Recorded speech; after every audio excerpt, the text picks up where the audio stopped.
श्री स्वामी समर्थ।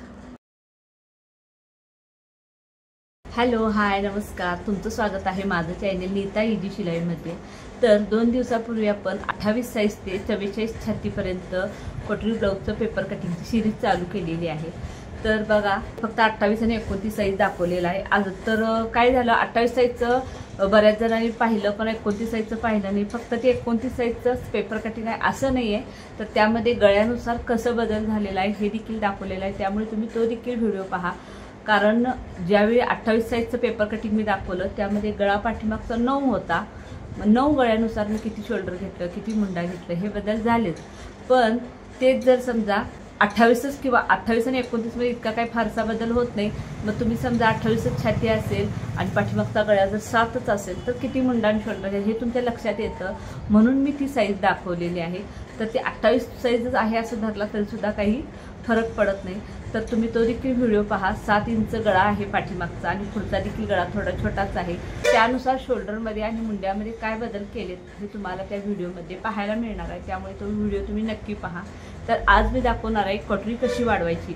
कारण कसं आहे, आता ही जी सिरीज चालू केली आहे त्यामुळे मध्ये मी कटोरी वाढवून दाखवते तुम्हाला। कटोरी कशी वाढवायची नेमकी कळल्याशिवाय तुम्ही कटोरी वाढवू शकणार नाही। तुम्ही जर तशी म्हणजे मी दाखवते त्यामध्ये डायरेक्ट तशीच बघून जर कटोरी कट केली तर तुम्ही त्यामध्ये बऱ्याच चुका करू शकता आणि त्यामुळे तुमचं ब्लाऊज परफेक्ट बसणार नाही। त्यामुळे कटोरी वाढवताना काय काय चुका होतात हे तुम्हाला मी या व्हिडिओमध्ये दाखवणार आहे।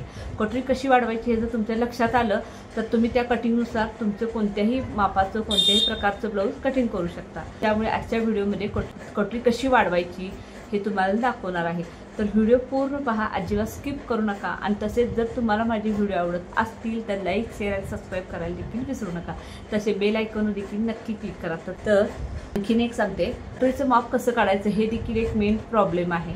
तर जेव्हा आपलं मापाचं जुनं ब्लाऊज असतं त्यावरून कटोरीचं माप कसं घ्यायचं, आणि एखाद्या वेळी काय होतं, मापाला ब्लाऊज नसतं किंवा काही तर कारणामुळे ते दिलेलं नसतात, किंवा एखाद्या नवीन मुलगीचं म्हणजे अजून तिचं ब्लाऊज एकदाही शिवलेलं नाही अशा मुलींचं ब्लाऊज शिवायचं असतं, किंवा कुणाचं प्रिन्सेस असू शकतं, त्यावेळी आपण कटोरी कशी घ्यायची हे देखील तुम्हाला सांगण्यासाठी त्याच्यावर देखील मी एक उद्याला व्हिडिओ बनवणार आहे। तर जुन्या ब्लाऊजवरून मापे कशी घ्यावी त्यामध्येच मी कटोरीचं माप देखील कसं काढावं हे सांगणार आहे।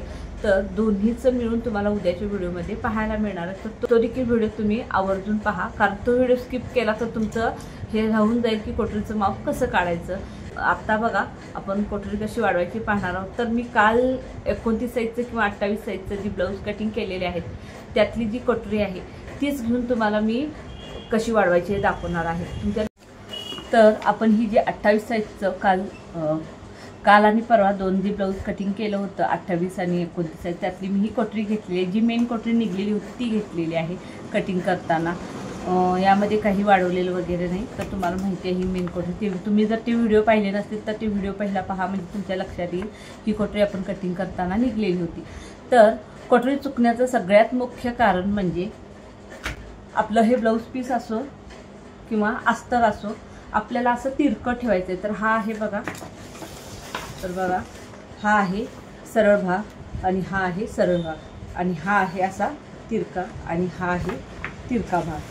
तर तुमचं ब्लाऊज पीस असो किंवा अस्तर असो, असं तिरक्यामध्ये हा जो गोलसर भाग आहे कटोरीचा, हे पाहू शकता तुम्ही, हा जो गोलसर भाग आहे हा अशा तिरक्या लाईनीत येईल अशा पद्धतीने ठेवायचा। तर आता ह्यामध्ये तिरकं काय आहे पेपरमध्ये असं आहे, पेपरमध्ये तुम्हाला तिरकं वगैरे ठेवायची जरुरी नाही, अस्तर किंवा ब्लाऊज पीस हे तुम्हाला तिरकं ठेवावं लागणार। तर असं हे तिरकं आहे, त्यामध्ये हा गोलसर भाग आहे तो तिरका असा यावा अशा पद्धतीने तुम्हाला कटोरी ठेवून घ्यायची। तर आता ही जी मेन कटोरी आपण काढलेली असते पेपर कटिंगमध्ये ती अशी ठेवून घ्यायची आणि त्याच्या भोवत्याने असं आखून घ्यायचं। तर हे आता मार्किंग करून घेतलेलं आहे। तुम्हाला दाखवते मी कटोरी कशी वाढवायची। तर ह्या साईडला 1.25 इंच आणि ह्या साईडला 1.25 इंच घ्यायचं, हे तुम्हाला मी मागील दोन्ही व्हिडिओमध्ये सांगितलेलं आहे। तर बघा, ह्या साईडला घेतलं 1.25 इंच आणि ह्या साईडला घेतलं 1.25 इंच, आणि ह्या दोन्हींचा सेंटर काढायचा आहे आणि सेंटरपासून खाली 1.5 इंचावर पॉईंट द्यायचा, आणि पॉईंट दिल्यानंतर ह्या तिरक्या लाईनी अशा जोडून घ्यायचं। हे रेग्युलर आहे जे आपण 2 व्हिडिओमध्ये दाखवलेलं, त्यामुळे इथं काही चुकण्याचा प्रश्न नाही। तर आता बघा दुसरी चूक कुठं होते, तर इथून इथं घ्यायचं आहे 1/2 इंच आणि हा असा गोलसर आकार घ्यायचा आहे। तर हा गोलसर आकार घेताना बघा हा कसाही घेतला जातो, हा असा, मग तुम्हाला ही कटोरी छान दिसते। पण हे ब्लाऊज जेव्हा तुम्ही घालता तेव्हा अजिबात बसत नाही, इथं फुगा येतो तेव्हा लक्षात येत नाही कस्टमरच्या की फुगा काय यायला लागलाय। फिटिंगची ती टीप तर सरळच आलेली असते, माप तर टाकलेलं असतं, तरी सुद्धा फुगा यायला लागलाय, तर फुगा काय यायला लागलाय हे लक्षात येत नाही। तर हे असं कसं तरी कटोरीचं माप घेतलं तर कटोरी बरोबर येत नाही, तर हे चुकीचं आहे। तर मी चूक करते ही लाईन। तर बरोबर लाईन कशी घ्यायची बघा, इथंपर्यंत 1.25 इंचच यायला पाहिजे। तर इथून इथंपर्यंत ही जी आतली कटोरी आहे ह्याचा सेंटर घ्यायचा आहे। सेंटर म्हणजे काय, आपण मोजून मापून घ्यायचं नाही, अंदाजे इथंपर्यंत ह्याचा सेंटर आला असा समजू शकता। तर इथून हे सेंटरपर्यंत जवळजवळ मध्यापर्यंत येऊपर्यंत हा आकार अर्धा इंचच आला पाहिजे, आणि तिथून पुढे मग थोडा थोडा वाढवत तुम्हाला 1.25 इंचापर्यंत न्यायचा आहे, तेव्हाच तुमची कटोरी बरोबर बसणार आहे। नाहीतर तुम्हाला काही मग कसं आहे, कसं पण जर कटोरी वाढवायची तर काय पण माप नाही, हे असं करून तुम्ही 1.25 इंचापर्यंत घेऊ शकता कसंही, पण हे कटोरीचं माप अगदी बिघडून जाणार आहे, कटोरी बसणार नाही।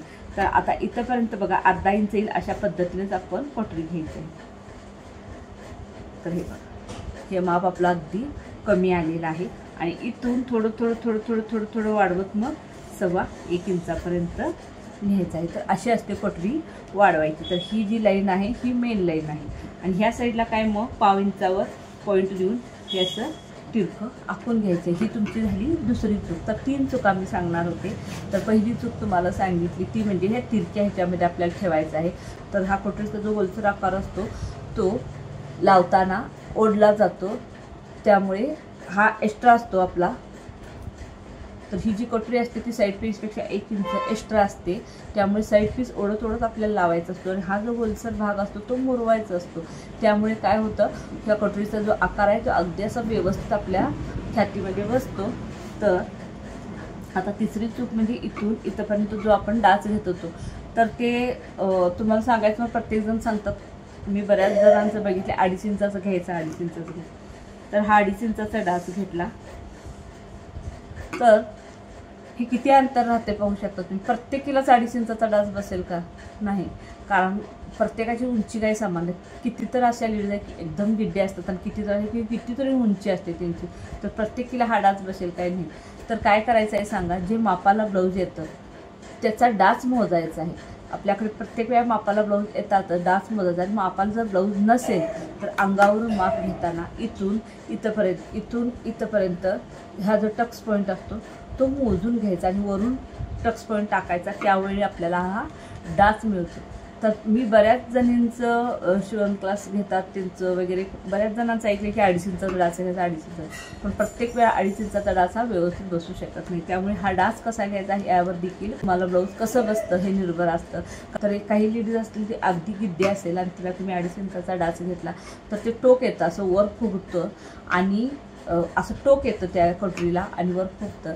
तेच जर समजा एकदम उंच लेडीज असेल आणि तिला तुम्ही 2.5 इंचाचा डाच घेतला तर डाच इथं तो कुठं तर खाली क्रॉसपट्टीजवळच जाऊन बसतो, आणि सगळी कटोरी अशी चपटी बसते।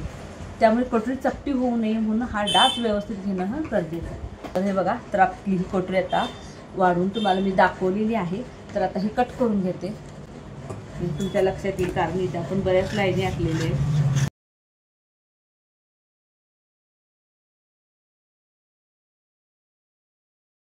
पाहू शकता तुम्ही, इथून इथंपर्यंत अगदी थोडाच आकार आला, तिथून आपण थोडा वाढवत घेतलेला आहे।